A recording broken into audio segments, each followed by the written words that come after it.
Hello friends, मेरा नाम है अनिल कुमार जाटव और आप लोग देख रहे हैं इन्फॉर्मेटिव एवरीथिंग यूट्यूब चैनल। और क्या आपको पता है, ज्यादातर लोग स्पेस यानी कि अंतरिक्ष, सोलर सिस्टम यानी कि सौरमंडल और यूनिवर्स यानी कि ब्रह्मांड के बीच का अंतर स्पष्ट नहीं कर पाते। और कभी कभी तो ऐसा भी होता है कि वो इन तीनों चीजों को एक ही समझने की भूल कर बैठते हैं।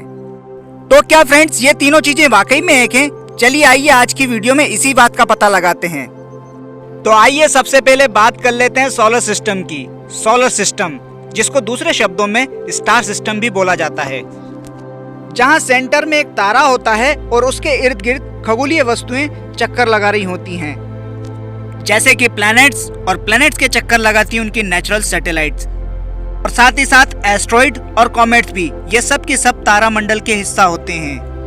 तो आइए अब सबसे नजदीकी तारामंडलों के बारे में बात कर लेते हैं। यह है Proxima Centauri, Alpha Centauri A और Alpha Centauri B star system.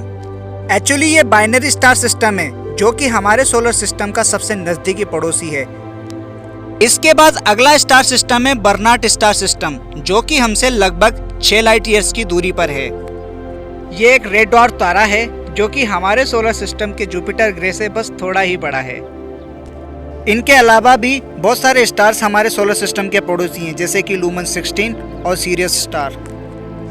आशा करता हूं कि अभी तक आपको समझ में आ गया होगा कि स्टार सिस्टम या सोलर सिस्टम क्या होता है।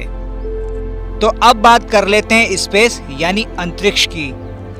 हम में से कई सारे लोग अंतरिक्ष और ब्रह्मांड को एक ही समझ लेते हैं। असल में ये बात बहुत ही ज़्यादा गलत है। चलिए अंतरिक्ष को समझते हैं। सामान्य भाषा में अंतरिक्ष दो खगोलीय पिंड की बीच की दूरी को कहते हैं, जैसे कि चंद्रमा और पृथ्वी की बीच की दूरी, या फिर सूर्य और पृथ्वी के बीच की दूरी। इन खाली जगहों में ज़्यादातर फंडामेंटल फील्ड्स मौजूद होती हैं, या फिर इनके अलावा हाइड्रोजन और हीलियम गैस भी मौजूद होती हैं। तो चलिए निकल चलते हैं